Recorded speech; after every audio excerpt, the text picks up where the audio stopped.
Друзья, привет! Я Альбина, и сегодня пройдет видео в формате «Ваш гид в городе Регенсбург». Кто смотрел мои прошлые видео, уже заметил, что это город с имперским размахом. Да, он весь пропитан Италией. Напомню, что Регенсбург с 2006 года под охраной ЮНЕСКО, и вся старинная часть города – это сплошная история. Население Регенсбурга 150 тысяч жителей, из них 20 тысяч – это студенты, поэтому это еще и студенческий город. Здесь я заметила одну удивительную особенность. В городе полно маленьких аутентичных магазинчиков, которые просто дышат историей. В этих лавках можно найти одежду собственного производства, уникальные винтажные вещи и даже антиквариат, который словно переносит тебя в прошлые века. Что особенно приятно, даже парикмахерские здесь не просто салон, а места со своим характером и историей. Прогуливаясь по Регенсбургу, чувствуешь себя как в старинные времена, когда каждая вещь имела свою душу, а каждая улица свою неповторимую атмосферу. Так что, если вы ищете место, где можно окунуться в историю и найти что-то действительно уникальное, Регенсбург – это ваш город. И если вы в интернете начнете искать достопримечательности Регенсбурга,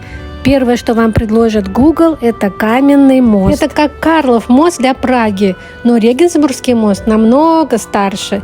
Это первый мост в Германии. Этот мост задал стиль по всей Европе. И Карлов мост строили по его технологиям. Вот к нему я сейчас и иду. Через памятник Дону Хуану Австрийскому, уроженцу Регенсбурга, выдающемуся военному деятелю Испании XVI века, победителю морской битвы при Лепанто, внебрачному сыну короля Испании, императора Священной Римской империи, германской нации Карла V Габсбурга и простолюдинки из Регенсбурга Барбары Бломберг. Это копия бронзовой статуи на Сицилии. Могущественный император Карл V неоднократно бывал в Регенсбурге, приезжая сюда на заседание имперского Рейхстага. Помните, да, старые ратуши? В 1546 году на одном из местных праздников давно овдовевший к тому времени император встретил 18-летнюю Барбару Бломберг, дочь местного ремесленника. Затем, вы понимаете, да, родился незаконно рожденный мальчик Хуан. Мальчика император не признал законным сыном, хотя и направил в Испанию на воспитание. И только в 1556 году, когда, отрекшись от престола и замаливая грехи в монастыре, Карл V составлял завещание. Это признание состоялось. И новый король Испании Филипп II призвал юношу ко двору, принял его весьма благосклонно и наделил привилегиями. Характер у мальчика был заносчивый, склонный к опасным приключениям, авантюрам, была увлеченность к военному делу. В общем, он поступил на морскую службу. В 1570 году Османская империя начала очередную войну, напав на владение Венеции, остров Кипр. Европа объединилась в силах, и главнокомандующим объединенным флотом был назначен этот Дон Хуан Австрийский. Началась знаменитая битва при Лепанто. Турки потерпели поражение, а через год он захватил и Тунис. Затем он был направлен королевским наместником в неспокойные испанские провинции в Нидерландах, пытаясь умиротворить восставших и одновременно противостоя интригам мадридского двора. И потерпел первое в своей жизни поражение. Испанская армия начала отступать к границе Франции. В этих сложных условиях новая беда – эпидемия чумы, которой не удалось избежать и наместнику. В октябре 1578 года жизнь этого яркого человека неожиданно оборвалась. Известно, что некоторые исследователи находят основания полагать, будто Дон Хуан Австрийский может считаться одним из прототипов знаменитого литературного персонажа Дон Жуана. Однако другие категорически и решительно это отвергают. А я, как вы уже видите, подошла к каменному мосту. Местные жители любят это место, приносят с собой еду, устраивают пикники, а кто-то просто беседует, общаются, а кто-то в одиночку смотрит на Дунай. Пейзажи умиротворяют. Мало кто бывает на той стороне моста. Я приняла решение сегодня пройти туда и показать вам. Если бы мне не нужно было сегодня уезжать обратно в Нюрнберг, я бы взяла бы чашечку кофе, также бы здесь села бы и наслаждалась. А говорят, что в вечернее время в воде отражается собор Святого Петра. А пока на брусчатке отражаюсь я. Перед тем, как подняться на мост, я вам хочу показать не менее знаменитую достопримечательность – старинную сосисочную. Сосиски с квашеной кислой капустой и сладкой горчицей продают здесь уже более 500 лет назад. Вначале небольшой домик служил кухней для строителей каменного моста, для каменщиков и грузчиков. После окончания строительства кухню использовали портовые рабочие. Но меню тогда состояло из капусты с простым отварным мясом. Легендарные сосиски появились позднее. Заведение маленькое, туда часто стоят очереди посетителей. Готовить для вас будут прямо при входе на гриле. И вас ожидают деревянные уютные скамейки. Жители Регенсбурга считают эту закусочную прародительницей мировых сетей бистро. За годы существования кухню неоднократно затапливали воды Дуная. Отметки на старых стенах свидетельствуют о бедствии. В свое время ее посещали Достоевский, Гёте, Шиллер и Шиндлер. Сейчас я вам покажу дату и отметку на стене. Это уровень воды, когда Дунай выходил из своих берегов. В 1293 году и 2013 году. Ого! Ну а я двигаюсь дальше. Многие знают Иоганна Вольфганга фон Гёте, немецкого поэта, он же и драматург, он же и ученый, и государственный деятель, он же и театральный режиссер, и критик. И к чему это я? А к тому, что он проживал вот в этом доме. Представляю, как он выходил на этот балкончик и наслаждался видом на Дунай. Да, выбрал себе место на первой линии, как говорится, с видом на море. Друзья, а я уже поднимаюсь на мост, и, как вы видите сами, все находится в пешей доступности. Поэтому, кто планирует сюда приехать, не на машине, не расстраивайтесь. Приезжайте на вокзал Регенсбурга и идете пешком. И я бы взяла бы отель у вокзала, чтобы было удобно и потом уехать. Сейчас этот мост пеший, но до 2005 года по этому мосту проезжали автомобили, а еще раньше трамваи. Сейчас в городе нет трамвайного транспорта, но к 2030 году хотят восстановить. Длина моста 308 метров. Строили его 11 лет, надежно, добротно, и он был необходим для развития торговли. Он служил переправой рыцарем-крестоносцем во втором и третьем крестовых походах. И до 1935 года он оставался для города единственной надежной переправой через Дунай и является образцом для возведения других каменных мостов в городах Европы – Дрездене, Лондоне, Праге, Авиньоне. Его даже называли новым чудом света. Мост выложен брусчаткой и сегодня является популярным местом для прогулок туристов. И не только. С моста открывается прекрасная панорама на историческую часть города. Видно грандиозный Регенсбургский собор. Рядом с мостом сосредоточены пиццерии и бистро. Эх, красота! С этого ракурса даже видно та старинная сосисочная и дом, где проживал Гёте. Раньше, кстати, это был отель. Вы же видите, да? Вон то желтое здание. Признаюсь, я здесь уже полчаса, наблюдаю за каждым зданием, залипла над этим видом. Со времен Средневековья установлена на мосту загадочная статуя Брукенмантел, фигура каменного стража. С 1854 года первоначальный вариант скульптуры заменен копией. По легенде, этот мальчик – помощник архитектора этого моста. Смотрит вдаль и следит, как же строится Регенсбургский собор. Ну а я почти перешла на другую сторону каменного моста от Регенсбургского собора и оказалась в районе, известном как штат Тампфхоф.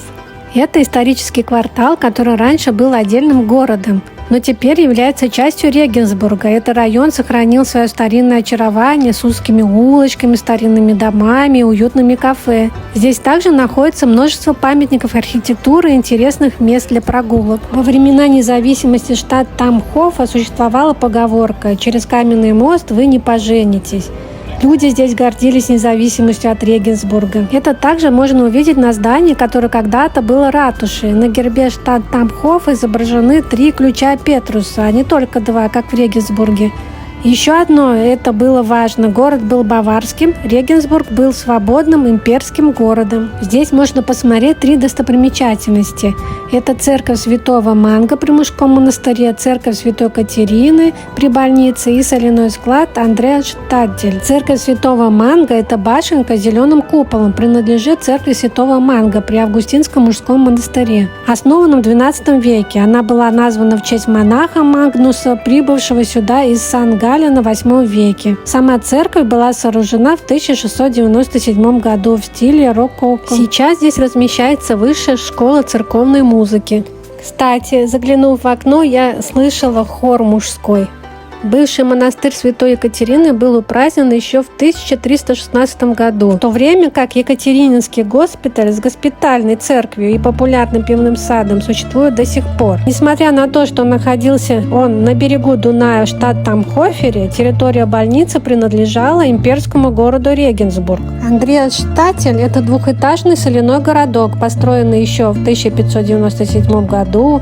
Это старейшее сохранившееся профессиональное здание в штат Тамхофе, которая обслуживала баварскую торговлю солью, которая облагалась налогами и даже препятствовала за взимание пошлин со стороны имперского города Регенсбург у Каменного моста. Сегодня в Штателе расположены частные апартаменты, студии художников, ресторан и кинотеатр. Добавлю, что квартал штат Тамхоф является самым маленьким из 18 городских районов Регенсбурга, а также самым маленьким районом в городской черте. Если вы в сезон отпусков в той стороне туристической Регенсбурга не найдете себе место, где пообедать, то приходите сюда. Здесь вы всегда найдете себе местечко.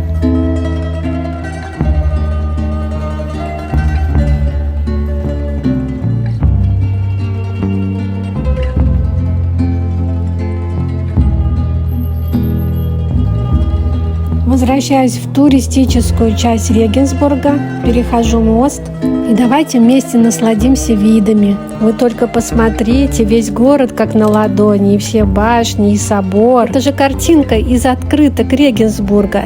Эх, жаль, что я сегодня одна, некому меня сфотографировать.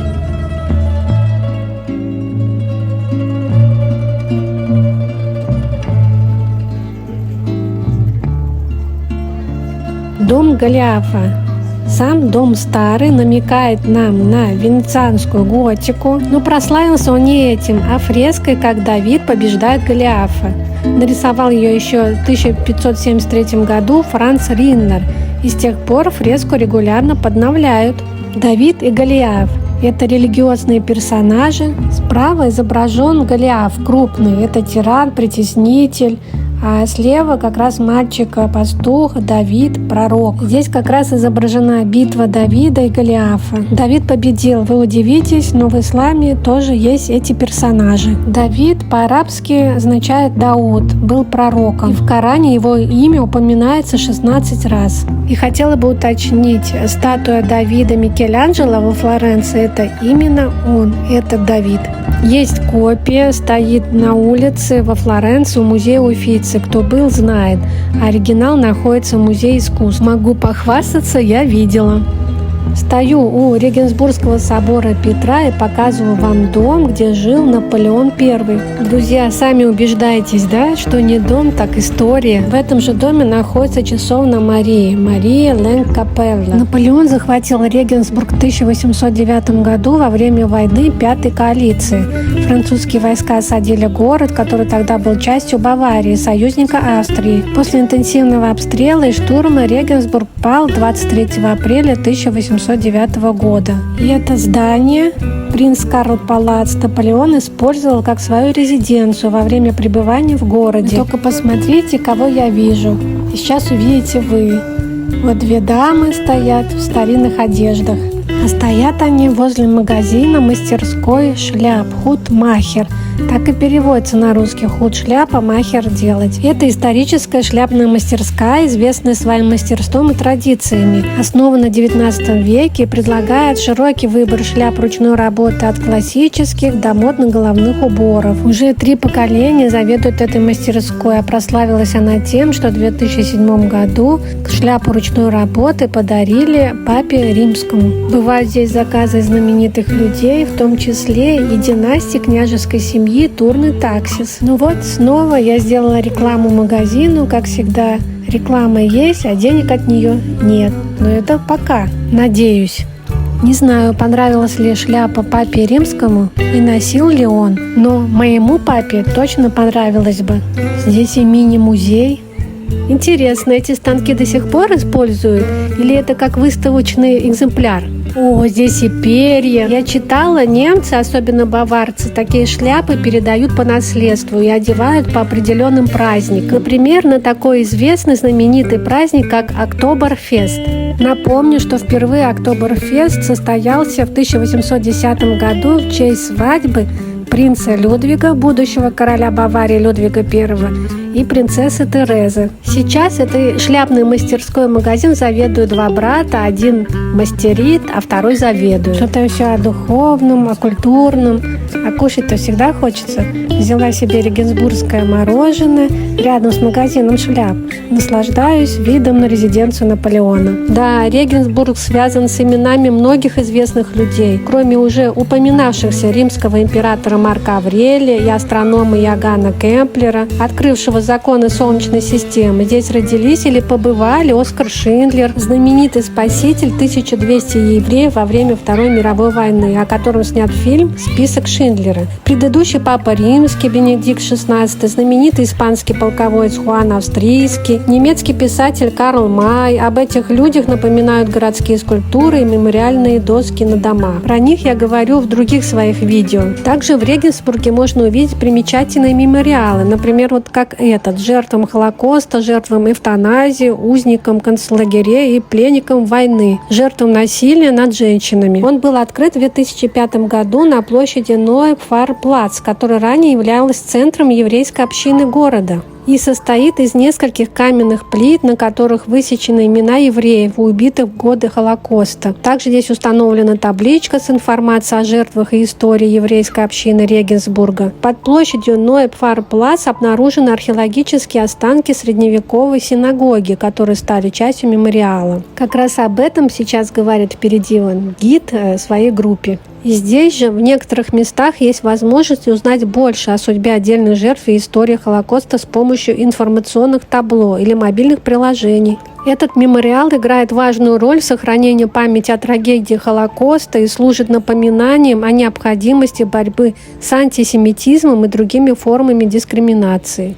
А это старинная аптека, Энгель-аптека. Она считается второй старейшей аптекой Германии после аптеки Левин в Трире. Аптека была основана аж в 1259 году, но этот дом был разрушен в 1519 году во время изгнания евреев и был перестроен в 1563 году. Владелец аптеки также владел ботаническим садом в Регенсбурге и травяным складом, выращивал собственные лекарственные растения и основал собственный издательский книжный магазин по гомеопатии, и, естественно, все лекарства изготавливались из натуральных компонентов. А свое название ангельская аптека получила только в XVIII веке. Мало кто знает об этом и мало кто снимает в Ютубе об этом, так что у вас эксклюзив. Можно даже что-то натуральное и прикупить в этой аптеке. Находится она прямо рядом с мемориалом Холокоста.